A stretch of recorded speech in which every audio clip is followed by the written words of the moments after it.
Hello guys, সবাই কেমন আছেন? আশা করি ভালো আছেন। তো আজকে আপনাদের সামনে আমাদের ভলভো গাড়ি রাস্তায় নষ্ট হলে কিভাবে কাজ করতে হয় আর কোম্পানি ঊর্ধ্বতন কর্মকর্তাদের সাথে কিভাবে যোগাযোগ করতে হয় আর কাজের বিষয়গুলো কিভাবে আমরা হ্যান্ডেল করি সেই বিষয়ে আপনাদেরকে কিছু ভিডিও দেওয়ার চেষ্টা করব।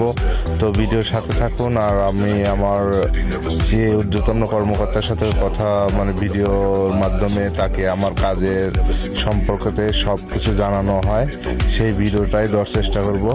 তো আপনারা, আমি দীর্ঘদিন যাবত হানিফের গাড়ি চালাচ্ছি আর হানিফের গাড়ি রাস্তায় নষ্ট হলে যে দ্রুত কাজ করা হয় তা আমার মনে হয় না যে অন্য কোনো পরিবহনে এত দ্রুত কাজ করা হয়।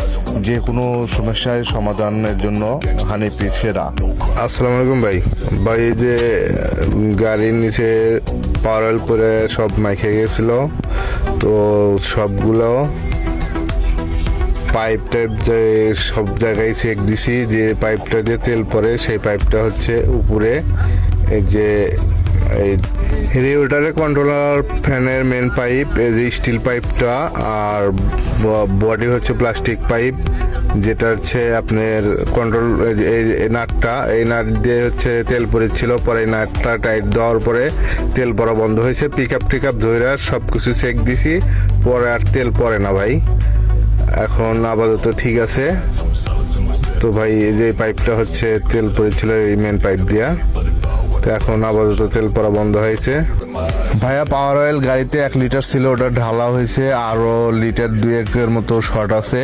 ওই পাওয়ার অয়েলটা কিনে নিয়ে ঢেলে দিব কিনা একটু জানাই দিয়েন। তো আল্লাহর রহমতে ঢাকাতে আসার পর আবার চেক করে নেব।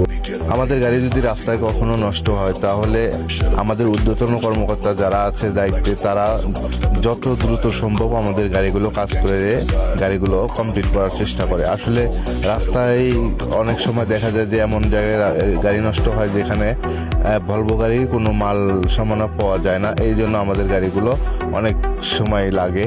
তো আসলে ঢাকা থেকে মাল আসার পরে আমাদের গাড়িগুলো কমপ্লিট হয়ে যায় আর মাল সবই অরিজিনাল মাল দেওয়া হয়। যদি ভিডিওটা ভালো লাগে তাহলে লাইক, কমেন্ট, শেয়ার করবেন। ধন্যবাদ সবাইকে।